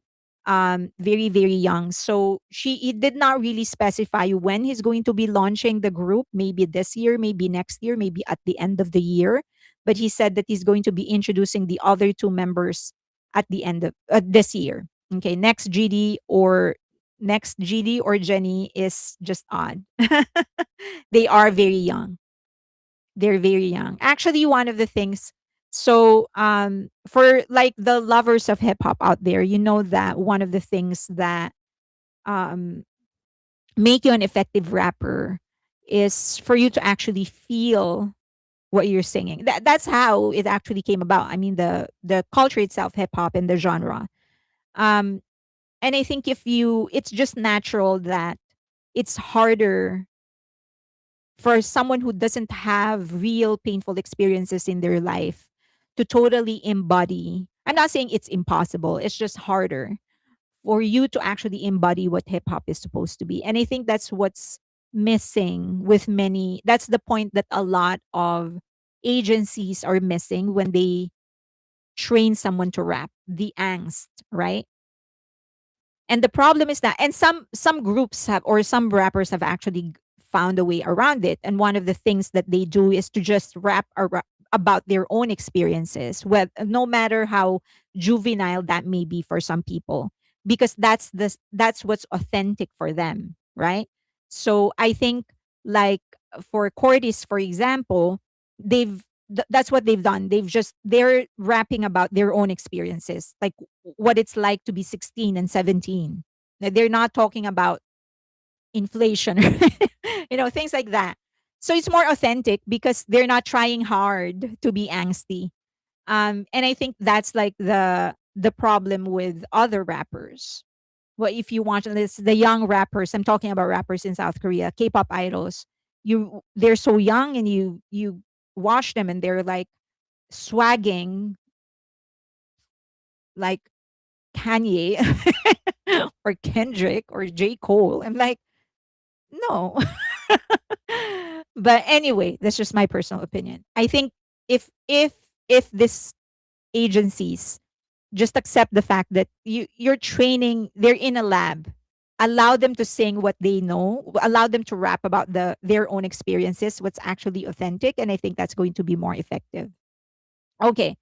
Um Next, someone said it's 14. We have 14 minutes. I think I can make it.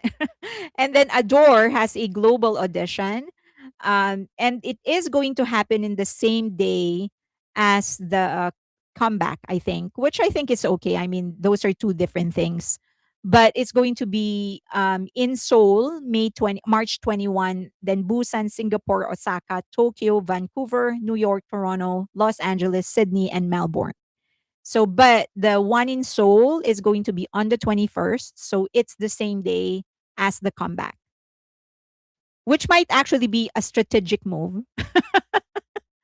It's like playing dress up. Yeah, something like that. Like when I see like her, Evely, I think she has the skill, but I think she was rapping about something that's way over her head. It's how I felt it. Like I can't feel it because it's not something that I know is authentic to your experience. As opposed to like ra- listening to Cordis, they're just talking about their own experience, right? So it's like, okay, I get it. Like this is what you experience as a 16-year-old and a 17-year-old, and that's what you are rapping about. Okay, I get it. It's now I know it's kind of like real, right?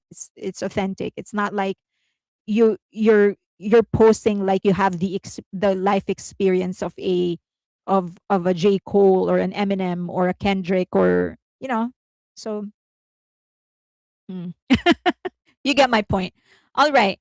Next, maybe they feel that if they're committed enough to show up at a door on such a big day, then they're really committed to being a performer. Yeah. And it's also less traffic on that area because everybody's going to be in Guangwamon. And then ADOR actually announced that they are going to be taking down. So they have deactivated phoning, but if you're a subscriber, you're going to have access. I think at the end until the end of the year, or at least your cycle. But they announced that they're going to be taking out all the content of Daniel. So it's not going to be available um, by April 3. They announced that already. Okay. And then Adore released a film. One second. So they released a short film, and they have been releasing several teasers or short like snippets in the last for about 2 weeks now. And I've been liking it. I don't know what kind of direction they still are going. I feel like it's like whimsical mixed with clinical, like science and fantasy together in one. Kind of like Back to the Future. Like Back to the Future's theme, or at least principle of the story, is very scientific, right? But then the story itself is it's fantasy. So I feel like something like that is what she's going for, more like clinical mixed with whimsical, science and fantasy together. So let's see what's going to come out of it. But I like the aesthetics so far. Um Mr. Lee is fine. Adorable teaser. Yeah. So they have four elements, and this is coming from their own release. They said there are four elements: lab, which is Adore itself; the door, which is a pathway to different worlds; key, which is the ideas, creative ideas; and then humans, of course, the people that are working in Adore. So those are the pillars of Adore now. Those four elements. Um, what's the fourth? The update on the fourth member of New Jeans? No update yet. Interesting. I'm sure that you've heard about the leak. The three members were allegedly spotted in a studio in London. The unfortunately the photos are all over, which shouldn't have happened because they're at least it's not meant to be public. They are rehearsing or something. The studio later on released a statement saying that it was one of their interns that distributed the photo. But there were only three. The fourth one is not there. Minji is not there. So, but I don't know what's going to happen yet. But so, let's see what will happen. But the first trial is fast approaching. This is the trial between Minhee-jin, Daniel, and HYBE. So, okay, I think I've discussed this. Idol is going to go on tour. Everyone is touring this year. Everyone and their mama. They'll be touring this year. Okay, so Idol is touring. Um, and then, oh, if you are an Apple Music subscriber, they are now requiring all songs to be tagged AI if it is an AI song. So if you want to be more conscious, if you're listening to recommendations, do know that they are tagging AI as AI now. Okay, so I think a little bit of good news. Live Nation's trial is ongoing. So the first trial saw the FTC and the Department of Justice saying that Live Nation and Ticketmaster need to be broken up. So ticketing should be one company, concert promotion should be another company, venue ownership and management should be another company, and artist touring relationship should be another company. They said that this Live Nation and Ticketmaster owning all four is allowing giving them way too much power. So this is what they are asking the court to do, to require Live Nation and Ticketmaster to be broken into four, or maybe at least three, maybe, so that they don't have monopoly over the business. Let's see what's going to happen. Okay. So the government said that Live Nation uses retaliation. So they threaten anybody who doesn't agree to their conditions. Um, so they give them unfavorable ticketing contracts. They retaliate against venues, meaning they don't push for the venues to be used if they don't agree with their conditions. And they also pressure companies to tie um, their venues to concert promotions. That's how they do their business. Now, Live Nation said that ticket prices are largely set by the artist and their teams and not Ticketmaster. They said it on record. They said they don't decide that. That's decided by the company, by the artist and their company. And they also said that we're not getting in the way of AXS, SeatGeek, and other ticketing platform. So let's see what's going to happen. But for now, I do think I rarely side with the government. But I think they are correct to fight Ticketmaster in this one. I hope they win. And I hope they break up. At least, of course, I think they either put some measures in there so that concert goers don't get cheated of our money, or they just really break up the company, and not that they're going to close it, but just break it up so that different um different services will be offered by different companies. Okay, I made it right. Okay, do you have questions? Will you Well, you made me laugh, so it worked. Bangi Luna, it's been a minute. Any idea what's up with them? With who? um but they should each be independent companies, not co-owned by one another. Yes, I agree. I have no money for other tours. Now I'm freaking out that I don't have all Arirang vinyls. All of us feel that. Well, I don't feel that I don't have money. I'm drained now. So I've spent everything I could spend. Road trip to Hamilton. Okay, I don't get into the lore, not even BTS. Ah, interesting. Okay, any questions? You're homeless person. So, okay, I'm gonna give you an update on my homeless person. So, a friend of mine is actually going to help me. So, I have a group of friends who's from Korea, and I don't usually ask for help from them. I'm really very picky on the favors that I ask of people. I don't like my relationships and my friendships to be hinged on favors or the things that I can get from them. So I don't usually ask them, even if I really need it. That's why I don't stay in their houses when I go to South Korea. I don't like overstaying my welcome. But I was just really so desperate. So I told one of my friends. And he was like, okay, I'm going to ask my mom. Don't worry. So he did. um, so his mom said, okay, don't worry. I'm going to find you a homeless person. So so I think he found the homeless person, or at least he has been interviewing homeless people. So apparently it's an organized thing in South Korea. This is not the first time that people are actually going to be doing this. Like a lot of homeless people are actually getting rented or hired for them to actually sit and wait and queue up for other people that are going to concerts, especially if it is a free concert. So she said, like, oh, apparently this is not the first time. Like, this is an organized thing. So organized that you just need to find one person or several people, and then they have like a group of homeless people that they are managing and that can actually um queue up for you. So so so she said, one of the things is that number one, you do need to pay a deposit and you do need to hire more than one. But they said that they actually keep their word, because I was like, what if they're already queuing up, right? What if they're already queuing up and someone says, "Hey, I'm gonna give you more. Give me that spot." And I'm like, no, they're pretty organized and they're managed by whoever their team leader is. And for them to not get booted out of the contract, then they only follow the team leader.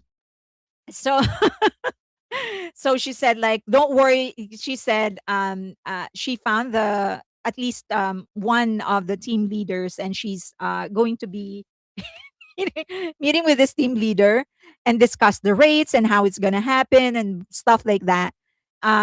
So I will know at least next week, early next week, if not late this week, on how that discussion is going to go. Yeah, the homeless, yes, they have a management. How are they homeless then? Well, I guess even homeless people here have organizations, right? So, like, a lot of the okay, a lot of the homeless have organizations. They have leaders, community leaders. It's kind of similar to that. Like, they for one of the ways they actually earn money is that they are given like gigs like this from by their team leader. And one of the most profitable and consistent gig that they get is queuing up for other people. So so so that's this is so it's crazy. It's absolutely crazy. So I will let you know once she finds the right homeless person. But that one thing is for sure, it's not going to be just one person. She said I need to hire more than one person. So probably two, at least two, because they do need alternates, right? Like if the one homeless person needs to go to the restroom, someone has to take the place. So I need at least two, but more probably she's gonna recommend four. Let's see. But so that's my update on the homeless person. It was so funny because she also found it funny. She was like, "So, do you want him tall? Do you want someone lean or muscled?" Absolutely hilarious. Okay. Leave it to South Korea. They are proxy people, correct? Yeah. It's a win-win. It's a win-win situation. Okay. Uh all right. So we need some happy photos of our men. Got any? Did I no, I did not that I did not prepare any kind of uh emotional support pick today, but I will on Monday. And I think on Monday, so next week is when I'm going to start physically preparing for the trip. But for the Friday live stream for the members only, I'm going to share my itinerary. We're pretty much fixed on the things that I'm going to be doing and stuff like that. So I'm going to share that with all of you. I can share it in public because of security purposes. So just the subscribers. Okay, wrinkles are a sign of laughing lots. Apply for the job of a placeholder. Yes, please go ahead and watch the trailer. Thank you everybody for joining me. I'll see you on Monday, but for the members, I'll see you Friday. Thank you. Bye.